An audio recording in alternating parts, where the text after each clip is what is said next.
Any ने साफ साफ चैलेंज कर दिया है दुर्दाना को और कहा है कि मैं अपनी बहन के ऊपर सौतन कभी बर्दाश्त नहीं करूंगी। मैं ऐसा कभी नहीं होने दूंगी। जिस पर दुर्दाना भी उल्ट पड़ती है और कहती है कि शायद तुम ये बात भूल रही हो कि तुम्हारी मम्मी जान भी हमारे साथ हैं, इसलिए तुम हमें हरा नहीं सकती हो। लेकिन एनी ने एक ही बात की है और कहती है कि मुझे किसी का कोई डर नहीं है। मुझे सिर्फ और सिर्फ इस बात का डर है कि आपकी बेटी का क्या होगा। दोबारा से एक दफ़ा फिर एक ज़िल्लत इसको होने वाली है और इस ज़िल्लत से आप पहले ही इसको बचा लीजिए। ऐसा ना हो कि जब ये सब कुछ हो जाए फिर आप पछताती रह जाएं और आपके पास कुछ भी ना हो। बस मैं आपको यही कहना चाहती हूँ कि अपने जहन को बदलिए और इन सारी चीज़ों से निकल कर बाहर आइए, क्योंकि ऐसा करने से सिर्फ और सिर्फ आपको तकलीफ़ मिलेगी, इसके अलावा और कुछ भी नहीं मिलेगा। ये मेरा आपसे वादा है कि ऐसा कुछ भी नहीं होने वाला है। आप ऐसा कभी मत समझिएगा कि एमल इस घर में अकेली है। मैं और अफान उसके साथ है और हमेशा उसके साथ रहेंगे। फाखरा कहती है कि ए लड़की, फिर तुम इधर से आ गई और अपनी ही बातें करती जा रही हो। बिल्कुल तुम्हें किसी चीज़ का अंदाज़ा नहीं होता कि किस वक्त क्या बोलना है। बस बोलती चली जाती हो और बोलती चली जाती हो। मुझे तो समझ ही नहीं आ रही कि आखिर तुम क्या चाहती हो। अगर तुम्हें एमल से कुछ करो फिर भी मसला है, तुम्हारे से कुछ करो तो फिर भी मसला है। आखिर चाहती हो तो क्या चाहती हो? देखो, आयमा तो इस घर की बहू बनकर ही रहेगी, या फिर अफान की बीवी तो या फिर शहरियार की बीवी। ये बात मैंने ठान ली है, इसलिए बेहतर यही है कि खामोशी से जो मैंने फैसला किया है इसको एक्सेप्ट कर लो, वरना तुम्हारे लिए बहुत मुश्किल हो सकती है। और मुझे नहीं लगता कि तुम्हारा इधर रहना फिर बनता है कि नहीं, क्योंकि अफान एक दिन तो ऐसा आने वाला है जब तुम्हें दिक्के दे के यहाँ से बाहर निकालने वाला है और फिर तुम्हें जाकर इन सब बातों का अंदाजा होगा कि तुम क्या कर रही हो और तुम्हारी इस घर में टके की औकात लेकिन नहीं दूसरी है। तरफ आप देखेंगे कि इमल का बाप और माँ दोनों काफ़ी परेशान हैं, क्योंकि उनको पता चल चुका है कि शहरयार क्या करने वाला है। इस बात की टेंशन ने उनको बहुत ज़्यादा परेशान करके रख दिया है, क्योंकि अगर उनकी एक बेटी खुश है तो दूसरी को तो वो परेशान नहीं देख सकते। इसलिए सोच रहे हैं कि वो शहरयार को बुलाएंगे और ख़ुद बात करेंगे। लेकिन इससे पहले वो चाहते हैं कि वो फाखरा से बात करें और उसको समझाएं कि वो जो कुछ कर रही है सरासर गलत कर रही है। ऐसा करने से कोई हल नहीं निकलेगा, उन्हें थोड़ा तो सब्र करना चाहिए। ये बात जैसे ही फाखरा बेगम से की जाती है कि आप ये क्या कर रही हैं, आखिर आपकी अपनी भी एक बेटी है, क्यों आप इन बातों को नहीं समझ रही? आपको ऐसा नहीं करना है। जिसको सुनकर वो कहती है कि मुझे आप लोगों के मशवरे नहीं चाहिए, मैंने जो फैसला करना था सो मैंने कर लिया। इसलिए आप लोग भी इनवाइटेड है, जुम्मे को आइए, दावत दुवत खाइए और यहाँ से चले जाइए। आगे से आप देखेंगे कि उसका बाप कहता है कि हम इतने भी बेगैरत नहीं हैं कि अपनी बेटी की इस तरह की खुशियों, यानी कि जो उसके दुख हैं, उस पर खाना खा के चले जाएं। देखिए, ऐसा नहीं हो सकता है। हम एमल के साथ ये नाइंसाफ़ी नहीं होने देंगे। जैसे हमने एनी की ज़िंदगी को खुशगवार बनाने की कोशिश की है, इस तरह हम शहरयार को भी मना करेंगे और हमें यकीन है कि वो हमारी बात मानेगा। लेकिन एमल को भी समझ नहीं आ पा रही कि आखिर उसकी माँ ने क्या धमकी लगाई है।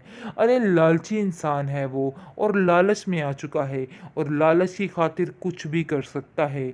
बस यही बात ने उसका दिमाग ख़राब करके रख दिया है और इसी बात की टेंशन ने उसको परेशान किया हुआ है।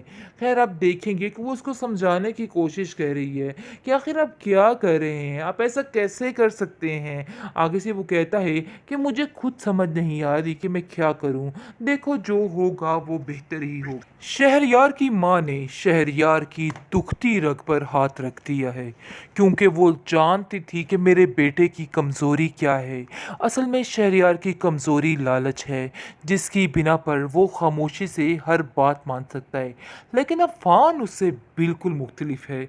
वो किसी भी तरह एम्मा से शादी के लिए नहीं मान सकता था, क्योंकि उसमें लालच नाम का कीड़ा नहीं था। बहरहाल, आप देखेंगे कि आयमा दिन ब दिन काफ़ी रोना रोना शुरू हो जाती है और कहती है, अफ़ान ना सही लेकिन शहरयार से शादी करके मैं अपने सारे बदले पूरे कर लूँगी। और उसकी माँ भी उसको यही पट्टी पढ़ाने की कोशिश कर रही है कि बस तुम अपने ज़हन को मजबूत रखो और इस अमल यानी इन बातों पर अमल करो जो जो मैं तुम्हें बताती जाती हूँ।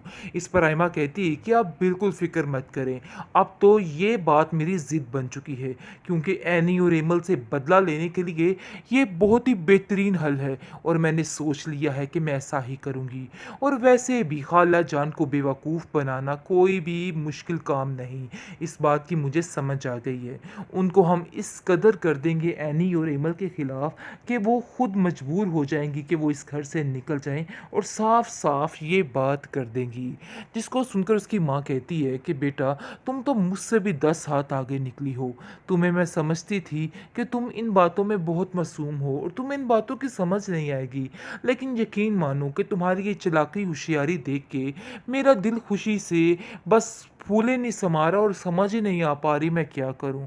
बस समझो अब एमल के साथ साथ एनी के भी निकलने के दिन है, क्योंकि एक बहन की वजह से दूसरी बहन कभी भी टिकी यहाँ पे नहीं रह सकती। लेकिन वो दोनों माँ बेटी काफ़ी ज़्यादा प्लानिंग करने में मशगूल हैं और सोच रही हैं कि बस अब बहुत जल्द इन लोगों को इधर से निकाल के इस घर पर कब्जा जमा कर हमें आराम सुकून से बैठना है। लेकिन दूसरी तरफ आप देखेंगे कि एमल के बाप और माँ दोनों काफ़ी परेशान हैं, क्योंकि उनको पता चल चुका है कि शहरयार क्या करने वाला है। इस बात की टेंशन ने उनको बहुत ज़्यादा परेशान करके रख दिया है, क्योंकि अगर उनकी एक बेटी खुश है तो दूसरी को तो वो परेशान नहीं देख सकते। इसलिए सोच रहे हैं कि वो शहरयार को बुलाएंगे और ख़ुद बात करेंगे। लेकिन इससे पहले वो चाहते हैं कि वो फ़ाखरा से बात करें और उसको समझाएं कि वो जो कुछ कर रही है सरासर गलत कर रही है। ऐसा करने से कोई हल नहीं निकलेगा, उन्हें थोड़ा तो सब्र करना चाहिए। ये बात जैसे ही फ़ाखरा बेगम से की जाती है कि आप ये क्या कर रही हैं, आखिर आपकी अपनी भी एक बेटी है, क्यों आप इन बातों को नहीं समझ रही, आपको ऐसा नहीं करना है। जिसको सुनकर वो कहती है कि मुझे आप लोगों के मशवरे नहीं चाहिए, मैंने जो फैसला करना था सो मैंने कर लिया, इसलिए आप लोग भी इनवाइटेड है, जुम्मे को आइए, दावत दुवत खाइए और यहाँ से चले जाइए। आगे से आप देखेंगे कि उसका बाप कहता है कि हम इतने भी बेगैरत नहीं हैं कि अपनी बेटी की इस तरह की खुशियों यानी कि जो उसके दुख हैं उस पर खाना खा के चले जाएं। देखिए, ऐसा नहीं हो सकता है, हम एमल के साथ ये नाइंसाफ़ी नहीं होने देंगे। जैसे हमने एनी की ज़िंदगी को खुशगवार बनाने की कोशिश की है, इस तरह हम शहरयार को भी मना करेंगे और हमें यकीन है कि वो हमारी बात मानेगा। लेकिन एमल को भी समझ नहीं आ पा रही कि आखिर उसकी माँ ने क्या धमकी लगाई है। अरे लालची इंसान है वो, और लालच में आ चुका है और लालच की खातिर कुछ भी कर सकता है। बस यही बात ने उसका दिमाग ख़राब करके रख दिया है और इसी बात की टेंशन ने उसको परेशान किया हुआ है। खैर, आप देखेंगे कि वो उसको समझाने की कोशिश कर रही है कि आखिर आप क्या कर रहे हैं, आप ऐसा कैसे कर सकते हैं। आगे से वो कहता है कि मुझे खुद समझ नहीं आ रही कि मैं क्या करूं, देखो जो होगा वो बेहतर ही होगा।